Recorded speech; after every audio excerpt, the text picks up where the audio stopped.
you very much. This is one of my favourite sets, Mr. Tumnus's house. Yeah, so much detail. Yeah, and this sort of the Art Deco thing. Roger, cozy. the production designer, designed this with a sort of real Art Deco influence, and it turns out that James actually collects Art Deco. Wow. Really? How funny. But no, it was a complete coincidence. He loved it. That is my father. He has a nice face. He looks a lot like you. No. No, I'm not very much like him at all, really. My father's fighting in the war. My father went away to war too. But that was a long, long time ago. Before this dreadful winter. Winter's not all bad. There's ice skating and snowball fights. Oh, and Christmas. Not here. No. No, we haven't. It was so funny because I was reading all the titles and nearly all the books afterwards said and their ways. It was like nymphs and their ways, satyrs and their ways, humans and their ways. Oh, this is when you had to try eating sardines. Oh! And then, what was it? Moxie was making you hot chocolates, right? Moxie and Yeah, Alan. and I kept saying, Moxie, you make the best hot chocolate. And then Matt did it, That's and I was right, like, Matt. Matt, you make the best hot chocolate, and then she make the best hot chocolate. I think we tried you on a cup of tea, but you didn't like it too much. It was disgusting. I love tea. He's actually literally drinking just- it just right listen Somehow to now. the scene didn't work the same way with Peter, though. No. What a lovely fire! What a lovely tune! You look lovely with that bow in your hair, Will, but somehow Georgie just... And the dress is definitely my colour. Yeah, and this was a fun part because the first couple of days we did this scene, James would just blow into this flute and it would just kind of make a little sort of sound, and then Harry, the composer, was working on the music at the same time, and on the last day I think we were shooting, I actually played the music. And I remember the look on your face, Georgie, because we were sitting down and she was expecting that little whistle sound to come out, and all of a sudden this beautiful music comes out. And Georgie was just like, oh my God. And I actually thought that James was playing it and he was practicing. And then, Was that and then, actually the a drum real beat started, fire? And I was like, wait a minute. Andrew, was that? It was a gas real fire, fire, yeah. or- it was a gas Oh, the ones you just turn on the second you say action, and then it's Yeah. I love the line at the end with where it just puffs up. It's so cool. How did you make James's hand movements match up to the sound? Well, we then? played it on set so that he was actually I get it, okay. going with it. But because when you're editing, you don't always use exactly the moment that you Yeah. intended there. We had to actually get the guy that played the flute originally, or the duduk as it's called, the instrument, went back and played it to match James's fingering. Oh, really? So he actually slightly changed it to make it slightly less regular to match what James does. I love that bit there when the Aslan's face comes out. I thought that was really cool. I think he looks so sinister, doesn't he? And then Yeah. he's being like happy Mr. Tumnus, and then he actually looks sinister. Oh, I should go. It's too late for that. I wonder whether the story would have totally changed if you just think, realistically speaking, whether if Aslan's head hadn't come out and roared, would Mr. Tumnus carried on playing? Would he have got the witch to come? There's Aslan's power almost just stops him. It's interesting because that's something we added that wasn't specifically in the book, but I think he still would have made the same decision. I think it definitely prompted him to make the decision and prompted him to realize what he was doing. But I think the character would have ultimately made the same decision. It's so touching, this moment with James, and it's so kind of moving. But I do think it's quite funny because you see James sitting down, and then suddenly he's kind of draped across the stairs.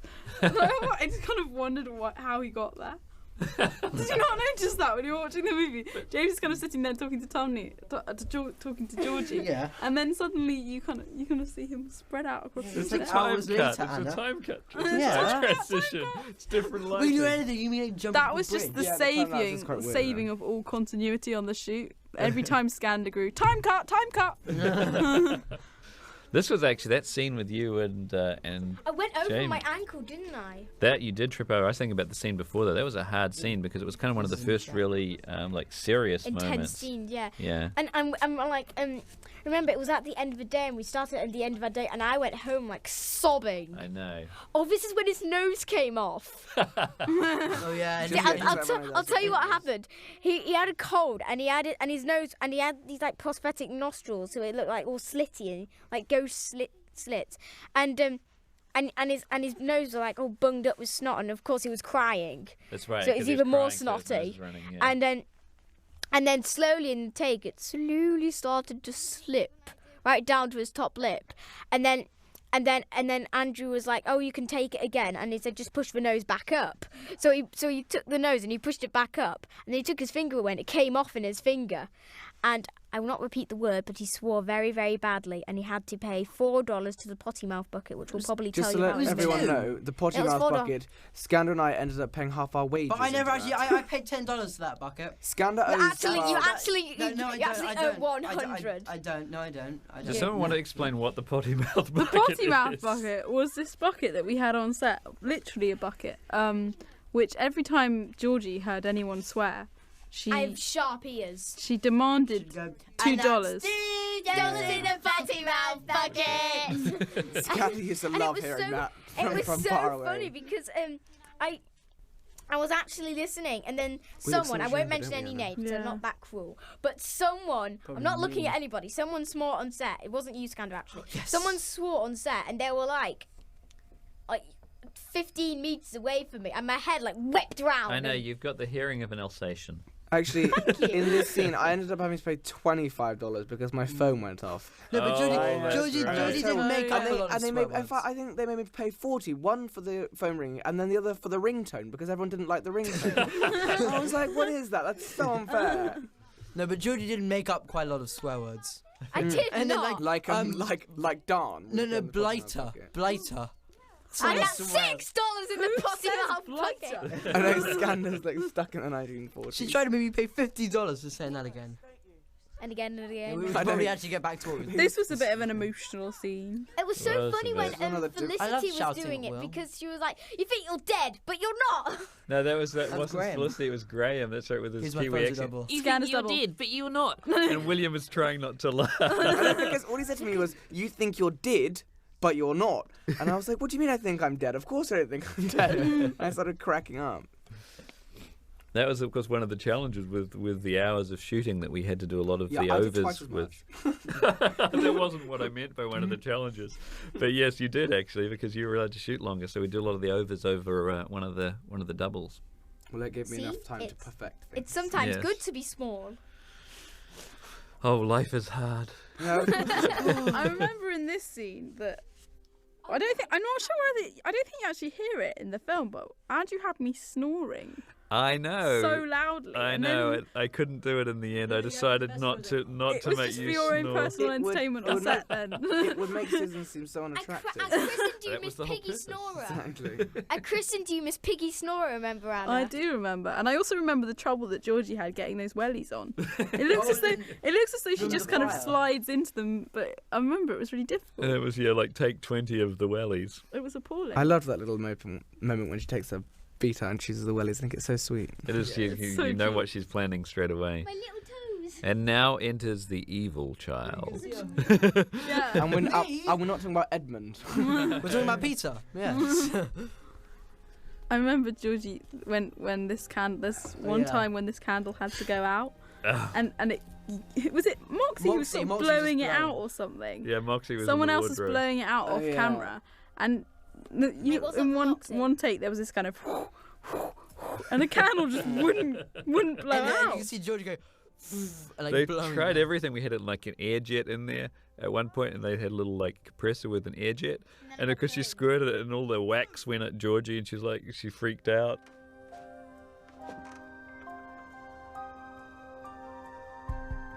Lucy. Hope you're not afraid of the dark.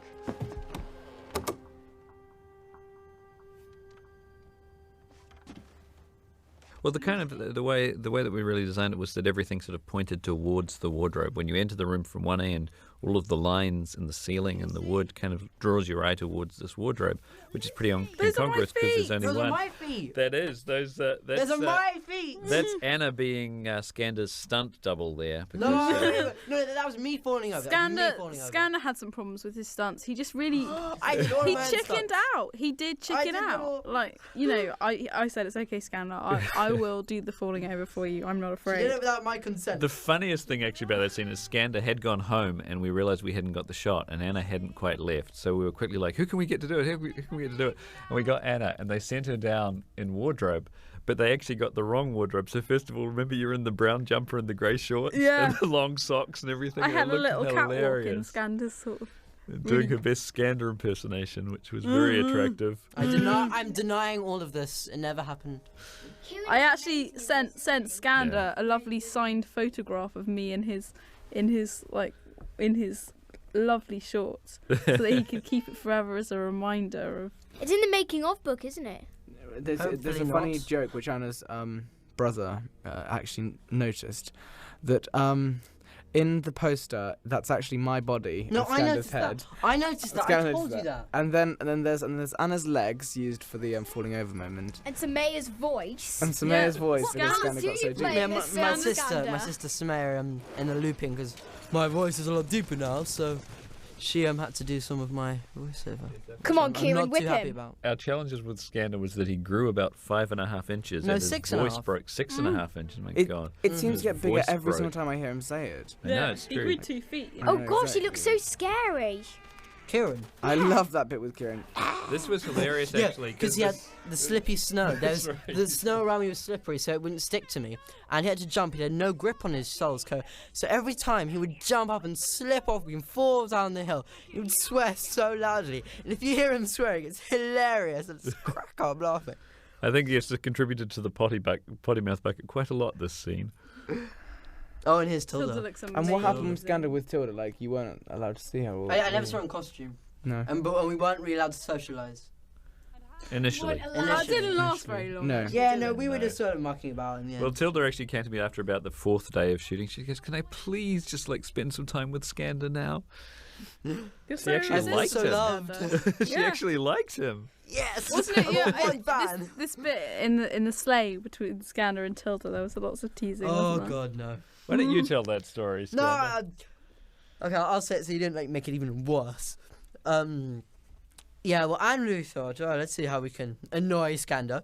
And so as I Not get that in the sleigh, he's ever done that before. yeah, so as I get in the sleigh, I'm just like, ooh, Skander's got a new girlfriend, ooh. Well, she is And- cocooning you in this seductive way. Obviously, yes, the intent was to make you feel as uncomfortable as your character is feeling at the time. So quite often before a take, when I was giving Skander direction, I'd just say something like, just imagine you going on a sleigh ride with your new girlfriend. I was 12 at the time, okay, for the record. It was definitely enough to make you squirm. He definitely squirmed. That discomfort is not acting, it's real. How did you do that? I can make anything you like. Can you make me taller? Anything you'd like to eat. When she handed back the hot chocolate and he threw it away, we had Moxie there, who's the props man, and he lobbed it at Moxie. And he had him, and this entire cup of hot chocolate is all over it. It was so funny. It was basically because we only built 2 of these cups, so he was so desperate to protect the prop for future takes, so he had to catch all these cups of hot chocolate.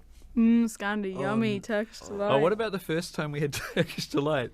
And they said, they came to me and they said, do you want the real Turkish Delight or the fake Turkish Delight? And I think it was like the 3rd or 4th take or something, and they were worried that you were having too much sugar. So I said the fake Turkish Delight, meaning the gelatin kind. Instead, they brought the plexiglass kind. So we were doing the take, Fiberglass. and Skander starts trying to bite into this thing, and he's trying to stay in character, and he's just biting into this lump of plexiglass, and he finally turns to me and goes, Andrew, I can't eat it. Maybe even king.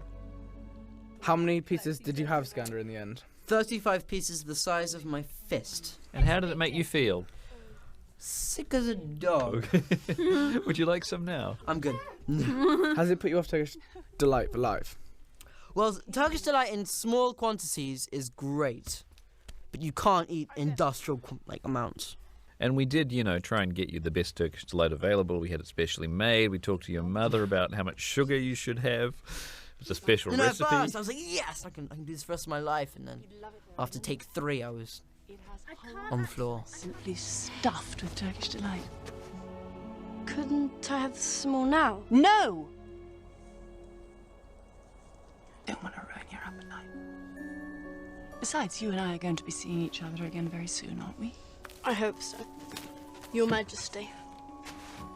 Until then, dear one. Just when she like smiles and like shuts her eyes and smiles, and there's something just so horrible about this. Something just like something behind her, you know, behind the eyes and behind her like feelings. Well, we talked very early on with Tilda and I about what was really kind of evil and what was the scariest thing for kids. And we decided that inconsistency and emotional inaccessibility were both terrifying things for kids. Yeah. Because kids are so emotional; they wear their emotions on their sleeves. Yeah. And they say as a parent that the worst thing you can do is be inconsistent. Yeah. And that was sort of how she was playing it, and that's one of the reasons we kind of kept her away from Skander at the beginning, so that they didn't build any kind of emotional connection to start off with. She really isn't.